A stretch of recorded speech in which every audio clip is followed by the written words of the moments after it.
The restaurant lights shimmered softly against the glass windows, creating a warm glow that made everyone inside look a little softer, a little happier, a little more in love. Everyone except Ethan Parker. He sat alone at a small table near the corner, fingers anxiously tapping against the rim of his water glass, trying to ignore the swirl of doubt in his stomach. He had worn his best shirt, shaved carefully, even rehearsed a few light jokes on the drive here, not because he was desperate, but because after 3 years of raising his daughter alone, he had finally decided to try again. A friend had set him up on a blind date, assuring him the woman was kind, genuine, and worth meeting. But now, as the minutes stretched into an hour, Ethan realized she wasn't coming. He forced a breath through tight lungs, whispering to himself to stay calm, to not read too much into it. People had their reasons. Still, the emptiness he felt as he stared at the untouched second glass of water across from him felt heavier than he expected, almost like a quiet reminder that maybe love wasn't meant for single dads who carried too much baggage. If you believe in kindness, second chances, and stories that touch the heart, make sure to like, comment, share, and subscribe right now. It truly helps us bring more inspiring stories your way. Ethan finally stood, smoothing his shirt, ready to head home to his daughter who was staying with her grandmother for the night. He felt a familiar ache deep inside, the one that came from missing someone he could never bring back, his late wife, Lily. She had passed away when their daughter Emma was just 2, a sudden illness no one saw coming. For years, Ethan had learned to live with the silence of their home, filling it with bedtime stories, soft lullabies, and morning pancakes shaped like hearts. He loved being a father. The role grounded him, gave purpose to his long, tiring days as a mechanic. But being alone wasn't easy, and sometimes he wondered if Emma deserved more than just him. Maybe that was why he had allowed himself to hope for tonight. Hope. It was a strange thing, gentle yet painful, always asking for just one more chance to prove things could get better. As he stepped outside into the cool night, the parking lot felt unusually quiet. Cars hummed in the distance, and the scent of early autumn drifted through the air. Ethan walked slowly, replaying the evening in his mind, trying to shake off the embarrassment. He was halfway to his truck when he heard the rapid footsteps behind him, light, quick, almost frantic. Before he could turn fully, 2 small figures rushed toward him, identical silhouettes with matching ponytails bouncing behind them. Twin girls, maybe 7 or 8 years old, both with flushed cheeks and eyes wide with desperation, skidded to a stop right in front of him. They looked terrified and breathless, as if they had been running for miles. In that moment, time seemed to slow.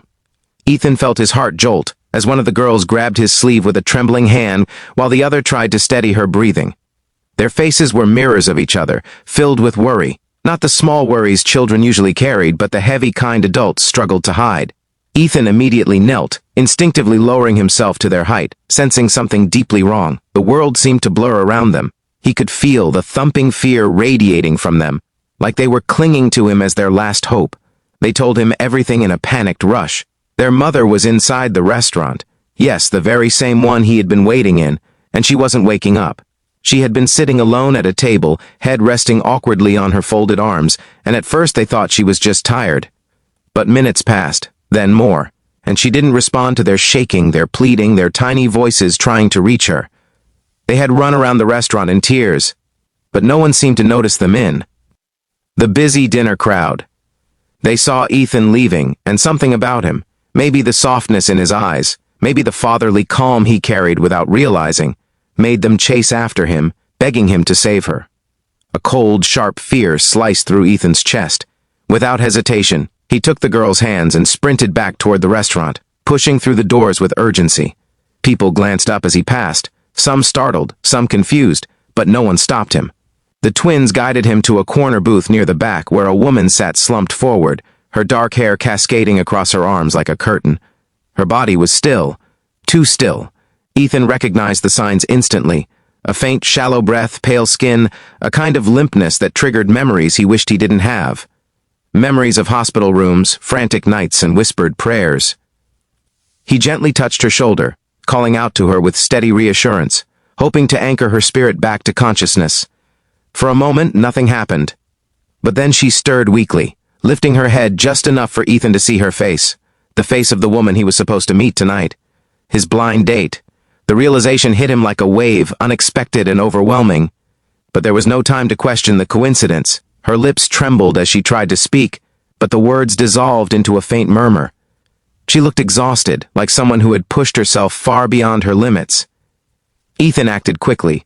He flagged down help, guided her into a safer position, and waited with her until medical assistance arrived. The twins clung tightly to him, occasionally glancing at their mother as if checking each breath she took. In the moments before the ambulance came, Ethan learned through small fragments of information that their mother, Grace, had been working double shifts for months, barely sleeping, barely eating, all to keep their small world afloat.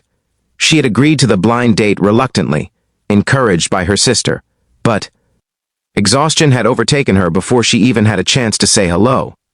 When the paramedics escorted her out, Ethan promised the girls he would stay with them until they knew their mother was safe. And he did.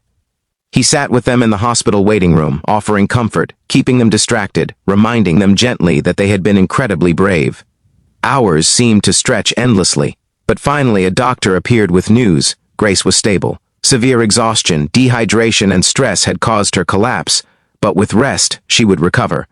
The twins threw their arms around Ethan, their sobs shaking through him, releasing the fear they had been carrying. He held them close, feeling something inside him crack open, something that had been sealed shut since the night he lost Lily.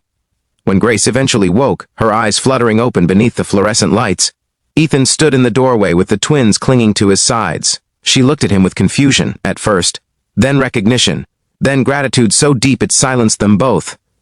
She apologized softly, her voice hoarse, for not showing up, an apology she didn't owe.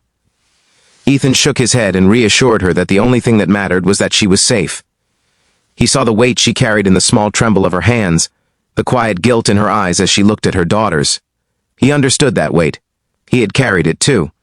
Over the next weeks, Ethan became a steady presence in their lives, not out of obligation, but out of something warmer, something natural. He picked the twins up from school when Grace was assigned extended shifts.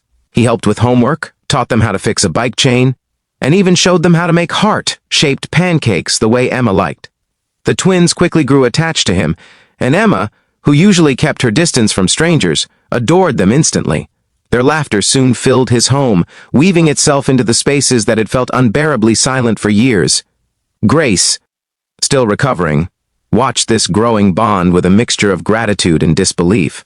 She had spent so long being strong alone that she had forgotten what it felt like to have someone stand beside her. But healing wasn't simple. Grace struggled with the guilt of relying on Ethan. Ethan struggled with the fear of losing another person he cared about. Both carried scars. Both hesitated, afraid that life could snatch everything away at any moment.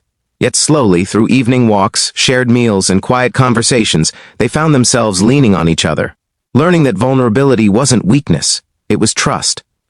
One autumn evening, as leaves drifted across the pavement like scattered memories, Ethan found himself sitting with Grace on a park bench, the children playing nearby under soft golden light. She thanked him again, her voice trembling slightly, for saving her, not just that night, but from the overwhelming loneliness she had been drowning in.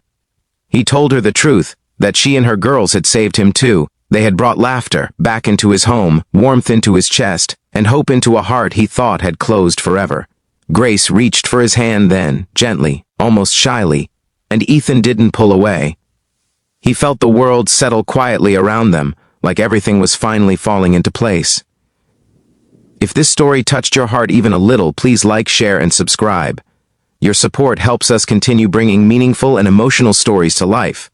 As the sun dipped behind the horizon, the twins and Emma ran to them, faces glowing, carrying small leaves they had collected like treasures.